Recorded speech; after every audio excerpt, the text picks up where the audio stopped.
कहते हैं प्रभु राम की जो चरित्र है ना, जो कथा ही है, वो क्या है बोले मर्यादित है। तो भगवान बचपन से ही बड़े गंभीर थे, मर्यादित थे, इसलिए भगवान ने ज्यादा बाल लीला नहीं की है। छोटे छोटे सूक्ष्म रूप से भगवान ने बस आनंद देने के लिए माता पिता को और अवधवासियों को बाल लीला की। बाकी कृष्ण की बाल लीला सुन लो ना तो कहते हैं रोता हुआ भी हंस जाए महाराज, ऐसी ऐसी विचित्र विचित्र लीला है कन्हैया की हमारे कि रोता हुआ व्यक्ति भी हंस जाए। लेकिन राम जी की लीला गंभीर थी, मर्यादित थी। कहते हैं आज मैया ने सुंदर लाला को श्रृंगार किया, स्नान कराया, पलने में सुलाया, सुंदर दुग्ध पान कराया। जब भगवान प्रभु राम सो गए तो माँ कौशल्या सुंदर पूजन के लिए गई और पूजन करते समय माँ ने जब भगवान को भोग लगाया तो उन्होंने सोचा कोई कमी तो नहीं रह गई, जाकर के रसोई में देख लेती हूँ। जब रसोई में देखने के लिए आई यहाँ मैया तो राम प्रभु सोचते हैं कि मैया ये मुहूर्त को भगवान को रोज रोज नए नए भोग लगाए, रोज रोज नया नया पवाए, और हमको क्या पवाती है, सिर्फ 4 चिनौजी दूध पवा देती है महाराज और सुला देती है। तो क्यों ना आज मुझे ही तो बुला रही है तो मैं ही जाता हूँ और पा लेता हूँ। कहा जाता है ना कृष्ण अवतार में भी एक साधु आए, कहा मैया यशोदा के दरबार पर। मैया यशोदा ने याचना की कि आप भोजन प्रसाद पा करके जाएं। साधु थोड़े बड़े ही महाराज साधक थे, कुछ ज्यादा ही अहंकारी थे, अभिमानी थे, और ऐसी साधुता किस काम की कि आप इंसान को इंसान न समझो, जाति पाति का भेद करो। कहते हैं वो साधु महाराज ने कहा तुम वैश्य हो, हम तुम्हारा छुआ नहीं खाएंगे, तुम्हारा बनाया हुआ नहीं खाएंगे। इसलिए मैया यशोदा कहती है कि कोई बात नहीं, आप हमारा बनाया नहीं खा सकते लेकिन हम साफ सामग्री दे देंगे तो बना तो सकते हो, आप स्वयं बना लो महाराज और पा लो। महाराज जी मान गए। 3 घंटे की मेहनत से खीर बनाई। अब खीर बनाई, मैया यशोदन ने सोची कि लाला को महाराज दूध पवा करके और माखन मिश्री पवा करके सुला दूं, क्योंकि ये घुटमन घुटमन चलने लगा है, अगर साधु जी का भोग जा करके छू दिया तो गुस्सा कर जाएंगे। इसलिए मैया ने लाला को सुला दिया अंदर ले जा करके। अब साधु जी ने भोग लगाया, भोग लगा करके कहते हैं कि राजा राम आइए, सीता राम आइए, मेरे भोजन का भोग लगाइए। अब बुला रहे हैं, नेत्र बंद करके भोग लगाए हैं कि हे प्रभु आओ, प्रभु पाओ, प्रभु आओ, प्रभु पाओ, प्रभु। नेत्र बंद है। कन्हैया ने सोची बुला रहे हैं, चलो चलते हैं महाराज। निकल करके घुटमन घुटमन छोटे से लाला आए, आकर के कपड़ा सरकाए और खीर को पाने लगे। साधु महाराज आंख खोले, गुस्से में कहा ओ यशोदा तू मेरे साथ चाल चलती है? पहले तो कहती भोजन पाले, और जब मैं भोजन बना करके अपने भगवान को भोग लगाते तेरे बालक ने क्या किया, झूठा कर दिया, छू दिया, मैंने कही थी ना। यशोदा कहती है कि बाबा क्षमा कर दो, छोटा सा तो बालक नन्हा सा, आपको कहा पता महाराज कि तुम कितना शुद्धता मानते, इसलिए महाराज एक बार और बना लो। अब मैं बालक को अंदर बंद कर दूंगी, ताला लगा दूंगी और चाबी तुझे दे देती हूँ। अगर तू सोचता होगा ना कि मैंने खेल करी है तो ले, मैं अंदर बंद कर देती हूँ, पालने को अंदर रख देती हूँ, ताला बंद कर देती हूँ, चाबी तुझे दे देती हूँ। अब मान जा बाबा। यशोदा मैयन को लगी कहीं श्राप दे दिया, मेरा लाला जल जाएगा, पूरे नगर को जला डाले, इसलिए क्षमा मांग लूं। बेचारी चरणों में गिर गई। महाराज को मनाया जैसे तैसे, महाराज से कहीं फिर से बना लो। महाराज जी फिर बनाने लगे। यमुना स्नान किया, गोबर से लिपाई की चूल्हे की, फिर लकड़ी जलाई, फिर खीर बनाया, फिर पूजन किया, फिर भोग लगाया, फिर पुकारा कि राजा राम आइए, सीता राम आइए, मेरे भोजन का भोग लगाइए। अब कहते हैं जो कंस के कारागृह के हजारों लाखों ताले तोड़ डाले, वो इतने छोटे से ताले को क्या बचाएगा महाराज। फिर से ताला तोड़ करके द्वार खुल गया, निकल करके आकर के बैठ गए। भगवान भी सोच रहे हैं कैसी विडंबना है, बुला रहा है, जाऊं कि न जाऊं, लेकिन जाना पड़ेगा, बुलाया है तो। इसलिए छोटे से बाल कृष्ण सुंदर से नयन महाराज, और कहते पीताम्बरी पहने, पैरों में पायल, रुनझुन बजती है, कमर की करधनी। जब महाराज भगवान चलते हैं तो ऐसी झनकार मारती है। वही बाल कृष्ण आए, साधु के नेत्र बंद है, कपड़ा हटाया, फिर से खाने लगे। अब जैसे ही साधु ने देखा आग लग गई तन बदन में। 3 घंटा 6 घंटे की मेहनत को बर्बाद कर दिया। ओ यशोदा आज तेरे लाल को न छोड़ू न तेरे नगर को छोड़ू, चला करके राख कर दूंगा। यशोदा मैया ने कन्हैया के कान को पकड़ी और जोर की तमाचा लगाई। तो इतना पवाऊं पर तू खाएगा तो इसी का खाएगा। कैसो उद्यमी छोरा महाराज। कहते हैं उस समय बालक कृष्ण लाल कहते हैं बड़ी विडम्बना है, एक बुलाता है दूसरी मारती है, बताओ अब हम क्या करें। हमारे सामने तो समस्या है, जाए तो मार खाएं और ना जाए तो मार खाएं, दोनों में मर रहे हैं व्यर्थ में। एक तो पेट पहले से भरा है, ऊपर से इसका खा रहे हैं, अब मार भी खा रहे हैं, अब हम करें तो करें क्या। कहते हैं उस समय भगवान सोच रहे हैं कि आज नहीं दिखाया ना अगर अपने स्वरूप को, तो ये हमेशा जाति पाति मानता रह जाएगा, अपने को बड़ा ही मानता रह जाएगा। इसलिए भगवान ने क्या किया, बोले साधु महाराज के हाथ को पकड़ा, महाराज विराट स्वरूप के जो दर्शन कराए। कहते हैं साधु भगवान को प्रणाम नहीं करता, यशोदा को प्रणाम करता है कि क्षमा कर दे यशोदा, मुझसे गलती हो गई, मुझे नहीं पता कि ईश्वर कोई जाति पाति नहीं देखता, वो तो वैश्य के यहाँ भी आता है खाने, शूद्र के यहाँ भी आता है खाने। इसलिए भगवान कोई जाति पाति नहीं देखते महाराज, भगवान तो सिर्फ मन का प्रेम देखते हैं। इसलिए आज भगवान राम ने भी सोची कि मैया हमें दूध पवा करके सुला दे महाराज, लेकिन कभी हमें सुंदर सुंदर पकवान नहीं, आज हम पाएंगे। और कहते हैं भगवान को सुलाया था मैया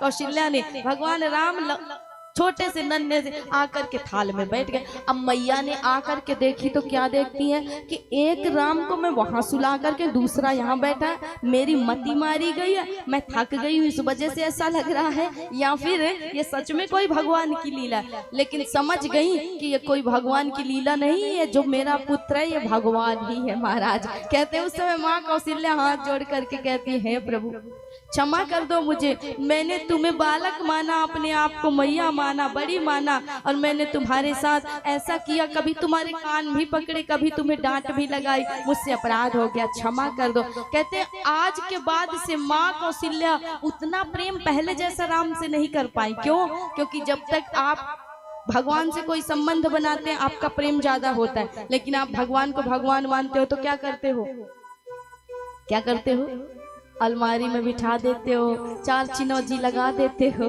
2 अगरबत्ती लगा दिए। अब ये भी नहीं पता कि भगवान को भी भूख लगती है, तुम खाते हो रसगुल्ले, उनको पवाते हो 4 चिनौजी बेचारे को।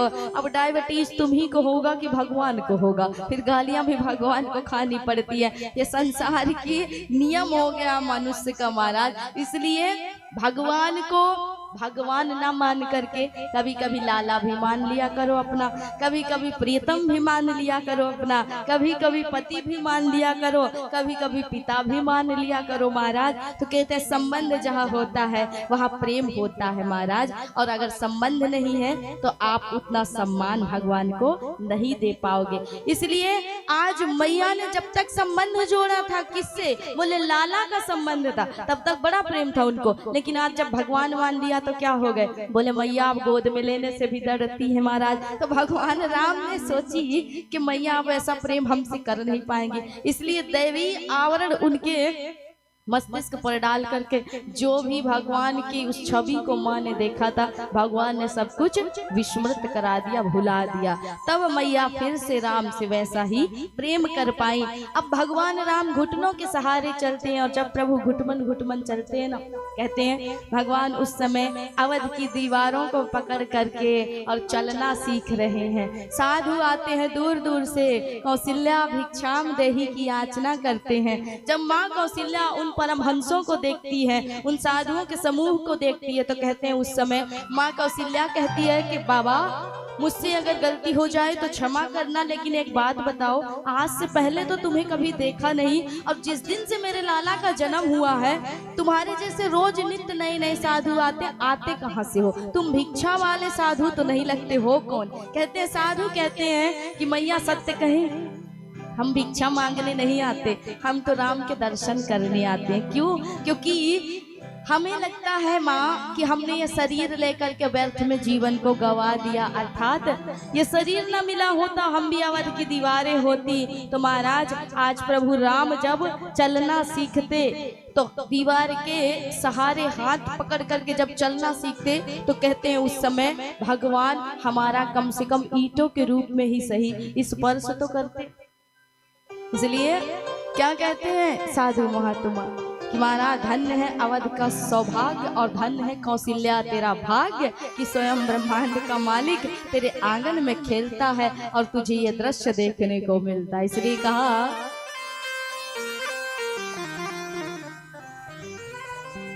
कि त्रिभुवन विदित अवध जेकर नौआ, त्रिभुवन विदित अवध जेकर नौआ, बड़ा निक लागे राघव जी तोहर गौआ, बड़ा निक लागे राघव जी तोहर गौआ, बड़ा निक लागे राघव जी तोहर गौआ, बड़ा निक लागे राघव जी तोहर गौआ, त्रिभुवन विदित अवध जेकर नौआ, त्रिभुवन विदित अवध जेकर नौआ, त्रिभुवन विदित अवध जेकर नौआ,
बड़ा निक लागे राघव जी तोहर गौआ बड़ा निक लागे राघव जी तोहर गौआ बड़ा निक लागे राघव जी तोहर